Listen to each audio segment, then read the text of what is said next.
دنیا کا وہ واحد انسان ہے جس نے کہا میں سب سے بڑا رب ہوں اور اپنے آپ کو رب ہونے کا دعویٰ کیا۔ انسانوں میں صرف فرعون کا ہے، اس کی ایک باندھی مسلمان ہو گئی۔ موسیٰ علیہ السلام کا کلمہ پڑھ لیا، ایمان چھپتا نہیں، وہ پتہ چل گیا۔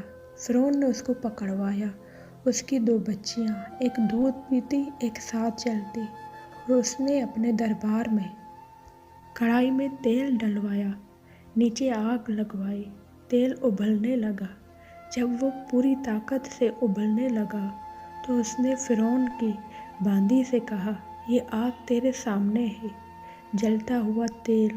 موسیٰ کے رب کو مانے گی تو پہلے تیری بچیوں کو جلاؤں گا، پھر تجھے جلاؤں گا، اور اگر مجھے رب مانے گی تو تیرے گھر کو سونے چاندی سے بھر دوں گا۔ سنو اس نے کیا کہا۔ وہ کہنے لگی، فرعون یہ تو میری 2 ہے، میری 100 ہوتی تو اللہ کے نام پہ آج میں قربان کر دیتی۔ کر جو تجھے کرنا ہے، تو پاگل ہو گیا ہے، غصے میں کہنے لگا۔ اس کی بڑی بیٹی کو ڈال دو۔ تو انہوں نے اس کو یوں ٹانگوں سے پکڑا اور وہ چیختی چلاتی ہوئی، ماں کا ایک بول اس کی جان بچا سکتا تھا، اور پھر گھر جا کے تو توبہ کر لیتی۔ وہ کہتی، یا اللہ مجھے معاف کر دے، میں نے کلمہ کفر کہا۔ اس کو ٹانگوں سے پکڑا ہوا ہے، اس کے ہاتھ نیچے جھول رہے ہیں، اور وہ اماں اماں بھی کہہ رہی تھی کہ مجھے بچا لو۔ ماں نے اپنی آنکھوں سے بچی کو تیل میں یوں ڈوبتے دیکھا، اور پھر وہ ابری جیسے مچھلی تلنے کے لیے، جیسے مچھلی تلی جاتی ہے تو باہر آ جاتی ہے اور اوپر آ جاتی ہے، تو وہ ایسے بلبلے اٹھ رہے تھے۔ وہ ایک ہی لمحے میں تو اس کی جان گئی، ایک آنسو کا قطرہ اس نے نہیں نکلنے دیا اپنی آنکھوں سے، اور اپنے دل کو جو مضبوط کیا۔ میرے رب کی رحمت محبت میں حرکت میں آ گئی۔ اللہ نے ماں کی آنکھوں سے پردہ ہٹا دیا، اور ماں نے اپنی بیٹی کی روح کو نکلتے دیکھا، اور وہ کہہ رہی ہے، ماں جی ڈرنا نہیں، صبر کرو، جنت تیار ہے، جنت تیار ہے۔ معصوم بچی کو پتہ بھی نہیں تھا کہ کیا ہونے والا ہے۔ اس کو پکڑ کے یوں ڈالا، اس کی تو آہ بھی نہ نکلی، اور وہ مچھلی کی طرح تلی گئی، اور پھر ماں کا کلیجہ پھٹا۔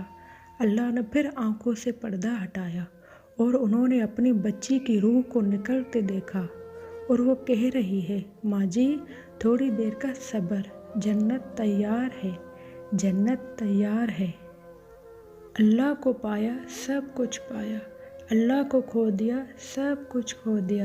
جب اس کو پکڑ کے لے جانے لگے، اس نے فرعون کو دیکھا۔ فرعون اس کی آنکھوں میں آنکھیں نہیں ڈال سکا، نظریں نیچی ہو گئی اس کی۔ کہنے لگی، میری ایک بات مانو گے، میری ایک خواہش پوری کرو گے؟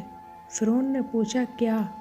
کہا، جب میں بھی جل جاؤں تو میری اور میرے بچیوں کی ہڈیوں کو اکٹھے دفن کرنا، باہر پھینک نہ دینا، دفنا دینا۔ فرعون نے کہا، تمہاری یہ خواہش پوری کی جائے گی۔ اس نے کہا، پھر پیچھے ہٹ جاؤ، میں نے اللہ کو جان دینی ہے، مجھے دھکا دینے کی ضرورت نہیں ہے، میں اپنے اللہ سے ملنے جا رہی ہوں۔ سبحان اللہ، جب اللہ مطلوب ہوتا ہے تو موت محبوب بن جاتی ہے۔ وہ چھلانگ مار گئی، اللہ اکبر کا نعرہ لگاتی ہوئی۔ ہڈیاں اڈر گئی، گوشت اڈر گیا، ہڈیاں باقی رہ گئی۔ فرعون کہا، ایک ہی جگہ ڈال دو، سب کو دفن کرو۔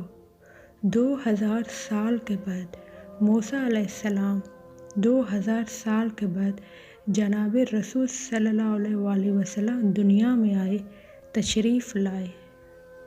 40 سال کی عمر میں نبوت ملی، 50 سال کی عمر میں معراج ہوا۔ 2000 + 50، 2050 سال کے بعد میرے نبی صلی اللہ علیہ وآلہ وسلم کی سواری بیت المقدس جا رہی ہے، اور بیت المقدس پر جب وہ اوپر پہنچے تو مصر وہاں سے قریب ہو جاتا ہے۔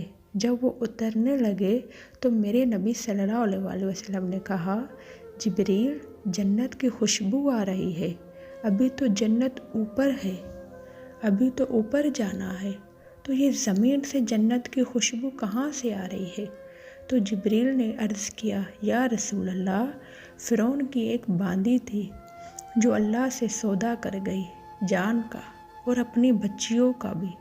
اس کی بچیوں کے ہڈیوں کو جہاں دفن کیا گیا ہے، یہ خوشبو جس دن انہیں دفن کیا تھا اسی دن سے لے کر آج تک یہ خوشبو آ رہی ہے اور یہ قیامت تک آتی رہے گی۔